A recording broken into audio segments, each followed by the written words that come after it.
क्या किया है मैंने? उसका अच्छा सोचने के अलावा और क्या किया है मैंने? उसका साथ देने के अलावा और क्या किया है मैंने? बोलो। अपनी पसंद को जबरदस्ती अपनी होने वाली बीवी पर थोपना, ये ख्याल रखना नहीं, दम घोटना कहते हैं इसे। तुम्हें दिखाई नहीं दे रहा वो खुश नहीं है और बुरा आदमी मैं हूं?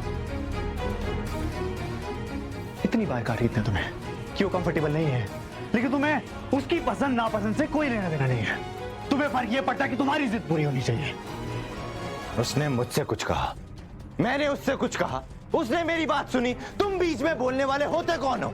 मेरी होने वाली बीवी है वो, मैं उसे जो चाहे पहनाऊं, मेरी पसंद। तुम उसे बताने वाले कौन हो कि वो क्या पहनेगी क्या नहीं?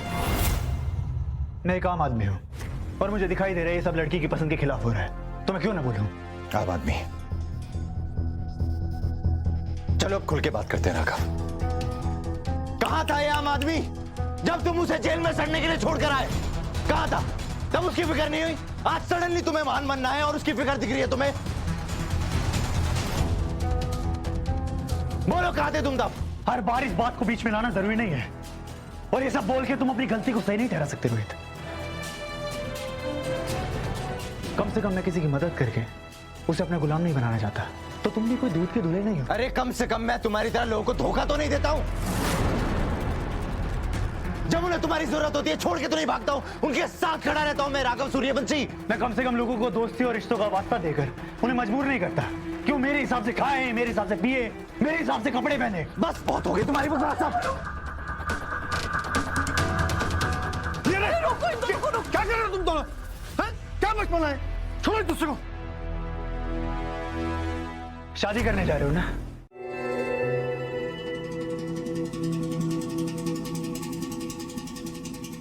कीर्ति, अरे आंटी जी, अच्छा हुआ आप आ गई। मुझे ये बताइए ना, सब्जी में धनिया किसको नहीं पसंद, वीरू भैया को या फिर प्रतीक भैया को? प्रतीक, धनिया की स्मेल सूंघते ही बस उसकी नाक फूल जाती है। शुक्र है मुझे याद आ गया, वरना ना धनिया डल जाता। कीर्ति, तुम कितनी प्यारी हो बेटा, सबका कितना ख्याल रखती हो। राघव बहुत ही खुशकिस्मत है कि तुम उसकी जिंदगी में आई, और शायद ध्रुव भी, जिसने किसी को दुख के अलावा और कुछ नहीं दिया, वो भी तुम्हें इतना पसंद करता है, तुम्हारी इतनी फिक्र करता है। आंटी जी, हमारे बीच ऐसा कुछ नहीं हुआ है, वो तो ध्रुव भी मुझे बोल रहा था। एक मिनट, मैं जानती हूँ बेटा, तुम्हारी शारदा आंटी उन छोटी सोच वाली औरतों में से नहीं है जिन्हें लगता है कि एक लड़का और एक लड़की दोस्त नहीं बन सकते।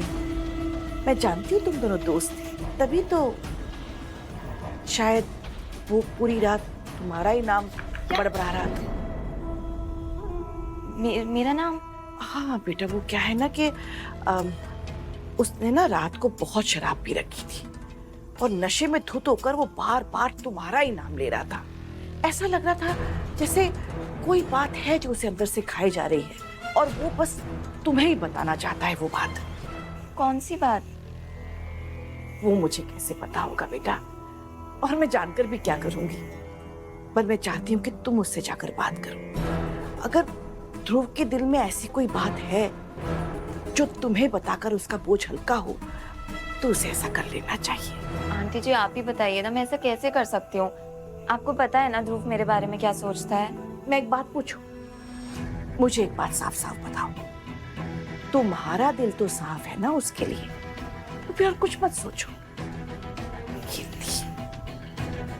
इस दुनिया में सच्चे और अच्छे दोस्त बड़ी मुश्किल से मिलते हैं, और अगर मिल जाए तो हर हाल में दोस्ती निभानी चाहिए। तुमने देखा ना उन्नति ने ध्रुव के साथ कितना बुरा किया। आसान नहीं होता बेटा, जेल से बाहर निकलकर दुनिया को अपना मुंह दिखाना, फिर से अपनी जिंदगी शुरू करना। मैं जानती हूँ जेल का माहौल एक इंसान को अंदर से तोड़ देता है। आप बुरा मत मानिएगा आंटी जी, लेकिन आप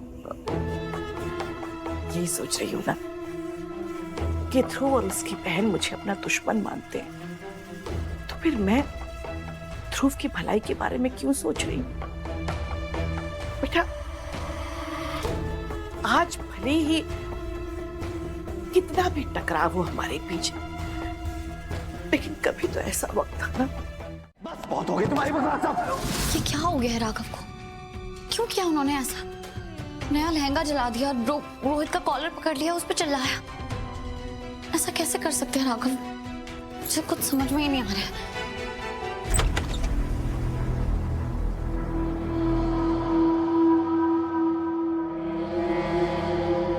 तुमने देखा उसने क्या किया?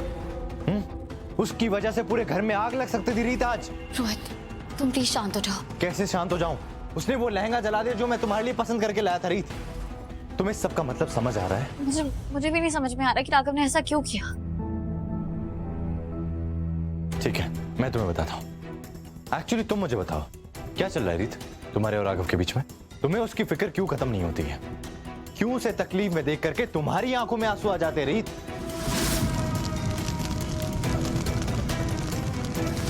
क्यों वो इंसान हमारे बीच में ना होकर के भी बार बार हमारे बीच में आ रहा है? ये सब क्या है रीत? रोहित, तुम गलत समझ रहे हो। ऐसा कुछ नहीं है। वो तो ऐसा नहीं है तो कैसा है?